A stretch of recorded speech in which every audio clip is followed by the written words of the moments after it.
Travel and Things, in association with Rugged Wear, Real People, Real Clothing, Real Solutions, presents In Conversation With. I'm your host, David Batsoffen, and in this series of In Conversation With, I'm talking to clinical psychologist Ruth Anson. We're talking about mental health, mental fitness during COVID. Ruth, welcome to you. Thanks a lot, David.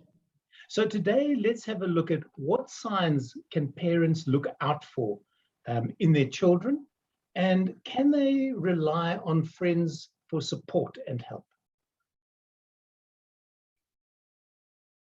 It's very important for parents to be aware of changes in their children from previous function.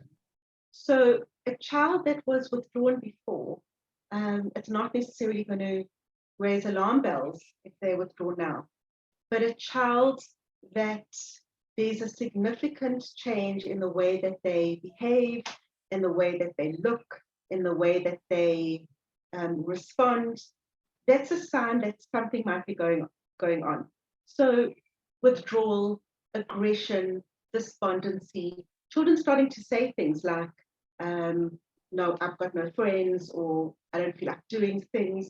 So taking note of things that are out of the usual becomes very important. What we're also seeing is when children become very anxious, but the anxiety is out of proportion to the trigger. So for example, if they've got to complete a homework task and it's not such a big deal, that they get very, very upset with themselves for not being able to do it. So you get an idea of when they're struggling with anxiety, but it's coming out in specific at instances where that reaction is almost an overreaction. Also, when children start complaining about vague symptoms such as headaches or stomach aches, or so sometimes the generalized bodily symptoms where it's nothing specific is also an indication that something's going on and they can't necessarily express it and they're feeling it somatically. So those are the kind of things to look out for. You know, instead of just assuming that your child is rude because it's part of their personality, you've got to look at, is something happening that your child's not coping with? Because often home will be the first place where they feel safe enough to be able to express that.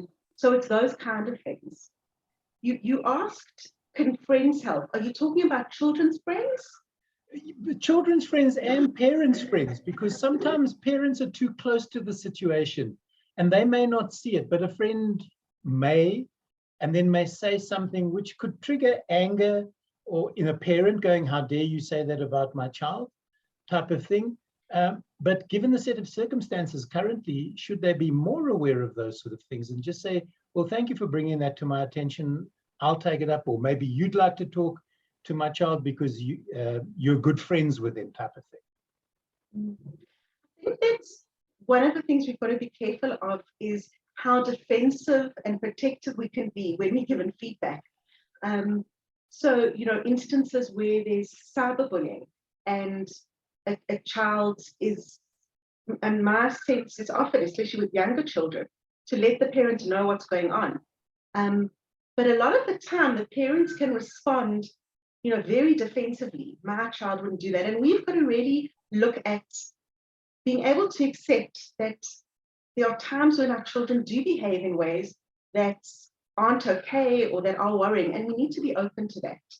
So I do think it's often about the way that things are presented to parents, but that we need to look at those things as ways to potentially intervene.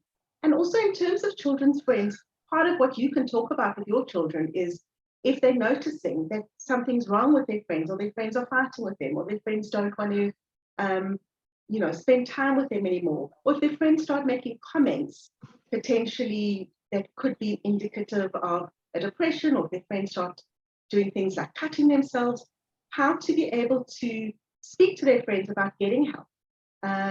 The most important thing, I think, in terms of dealing with children is keeping lines of communication open and trying to understand what's going on rather than just react, especially punitively, and with great anxiety, because that can make things worse. So if you are able to have conversations with your children and your children don't fear that they're going to get into trouble, but actually you're there to assist, that is probably the most important things that most important thing a parent can do in order to ensure or to help keep their children safe emotionally, psychologically, and physically. Ruth, thanks so very much for that. And I'm hoping that parents will take away exactly what they need out of what you've just shared with us.